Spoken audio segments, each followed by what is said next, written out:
കഴിഞ്ഞ ദിവസം പേരാമ്പ്ര മുതുകാട് സ്വദേശിയായി ഭിന്നശേഷിക്കാരനായ വളയത്ത് ജോസഫ് എന്തിനാണ് ജീവനൊടുക്കിയത്? സാമ്പത്തിക പ്രതിസന്ധി എന്നാണ് പറയപ്പെടുന്നത്. പക്ഷെ ആത്മഹത്യ ചെയ്യാൻ മാത്രം എന്ത് കടക്കണിയാണ് ഉള്ളതെന്ന് വ്യക്തമാകുന്നില്ല. ഇനി മറ്റെന്തെങ്കിലും മാനസികമോ ശാരീരികമോ ബുദ്ധിമുട്ടുകൾ ആണോ എന്നും കണ്ടെത്തേണ്ടതായിട്ടുണ്ട്. കാരണം ഒരു വർഷത്തിനിടെ പെൻഷനും തൊഴിലുറപ്പ് കൂലിയുമായി കൈപ്പറ്റിയത് 52,400 രൂപയാണ്. തനിച്ച് താമസിക്കുന്ന ജോസഫ് 2023 മാത്രം 24,400 രൂപ പെൻഷൻ കൈപ്പറ്റിയിട്ടുമുണ്ട്. അവസാനമായി പെൻഷൻ കൈപ്പറ്റിയത് ഡിസംബർ 27-നാണ്. സ്വന്തം പെൻഷനും മാനസിക വെല്ലുവിളി നേരിടുന്ന മൂത്ത മകൾ മേരിയുടെയും ഉൾപ്പെടെ ആഗസ്റ്റിലെ പെൻഷനായ 3200 രൂപയാണ് അന്ന് കൈപ്പറ്റിയത്. നവംബറിലും 1 മാസത്തെ പെൻഷൻ തുക ഇവർക്ക് ലഭിച്ചിരുന്നു. ആഗസ്റ്റിൽ ഓണത്തിന് 2 മാസത്തെ പെൻഷൻ തുക 6400 രൂപ ഒരുമിച്ച് കിട്ടിയിട്ടുമുണ്ട്. ജനുവരി 15 വരെ തൊഴിലുറപ്പ് പദ്ധതിയിൽ ജോസഫ് പണിയെടുത്തതിന് തെളിവുകളുമുണ്ട്.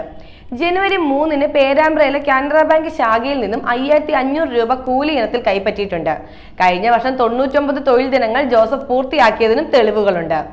അംഗപരിമിതം എന്ന പ്രത്യേക പരിഗണനയിൽ സ്വന്തം വീട്ടുവളപ്പിൽ തന്നെ തൊഴിലുറപ്പ് പണിക്കുള്ള സൗകര്യവും പഞ്ചായത്ത് ഏർപ്പാടാക്കിയിരുന്നു. 2023 ഏപ്രിൽ 1 മുതൽ 24 ജനുവരി വരെയുള്ള കാലയളവിലായി തൊഴിലുറപ്പ് പദ്ധതി കൂലി ഇനത്തിൽ 28,800 രൂപ ജോസഫ് വാങ്ങിയിട്ടുണ്ട്. തൊഴിലുറപ്പ് കൂലി ഇനത്തിൽ 5000 രൂപയോളം ലഭിക്കാൻ ബാക്കിയുമുണ്ട്. വെളിമാട് കുന്നിൽ സർക്കാർ ഗ്രാന്റ് വാങ്ങി പ്രവർത്തിക്കുന്ന അഗതി മന്ദിരത്തിൽ കഴിയുന്ന മകൾക്ക് പെൻഷൻ അർഹത ഇല്ലാതിരുന്നിട്ടും മാനുഷിക പരിഗണനയിൽ തുടരുകയായിരുന്നു.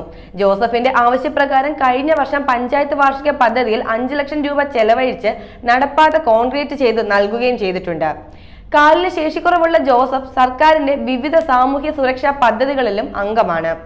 ചക്കിട്ടപ്പാറ പഞ്ചായത്തിന്റെ അതിദരിദ്രരുടെ പട്ടികയിൽ ഉൾപ്പെട്ടതിനാൽ 10 കിലോ ഭക്ഷ്യദാനം സൗജന്യമായി മുടങ്ങാതെ ലഭിക്കുന്നുണ്ട്.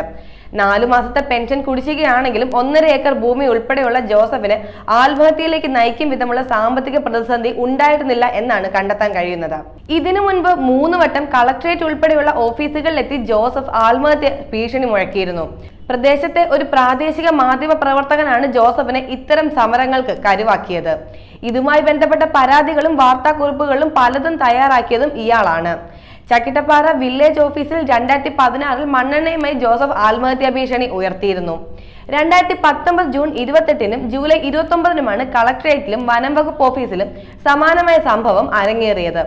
1.5 ഏക്കർ ഭൂമിക്ക് പട്ടയം ലഭിക്കാത്ത വിഷയത്തിലും പറമ്പിൽ നിന്ന് തേക്കുമരം മുറിക്കുന്നതിന് അനുമതി തേടിയുമായിരുന്നു ഇത്. 50 സെന്റിന് ജോസഫിന് പട്ടയം ലഭിച്ചിരുന്നു. ജോസഫിന്റെ പേരിൽ നേരത്തെ പട്ടയം ഉള്ളതാണ് രണ്ടാമതൊരു പട്ടയം അനുവദിക്കാൻ തടസ്സമായിരുന്നത്. ജോസഫിന് 3 പെൺമക്കളാണുള്ളത്. 2 പേർ വിവാഹിതരാണ്. ഭാര്യയുടെ മരണശേഷം തനിച്ചാണ് താമസിച്ചിരുന്നതും. പെൻഷൻ കിട്ടിയില്ലെങ്കിൽ ആത്മഹത്യ ചെയ്യുമെന്ന് കാണിച്ച് നവംബർ 9-ന് ഇയാൾ പഞ്ചായത്ത് സെക്രട്ടറിക്കും പെരുവണ്ണാമൊഴി പോലീസിലും പരാതി നൽകിയിരുന്നതായി പഞ്ചായത്ത് പ്രസിഡന്റ് കെ സുനിൽ പറഞ്ഞു. ഇതേ തുടർന്ന് പിറ്റേന്ന് തന്നെ വീട് സന്ദർശിച്ച് വീട്ടുപറമ്പിൽ തൊഴിലുറപ്പ് ജോലി തുടരാൻ സൗകര്യം ചെയ്തതായി പ്രസിഡന്റ് പറഞ്ഞിട്ടുണ്ട്. ഇതിൽ നിന്ന് സാമ്പത്തിക പ്രതിസന്ധി അല്ല എന്ന് വ്യക്തമാണ്. എന്താണ് ആത്മഹത്യക്കുള്ള കാരണമെന്ന് കണ്ടെത്തേണ്ടതുണ്ട്.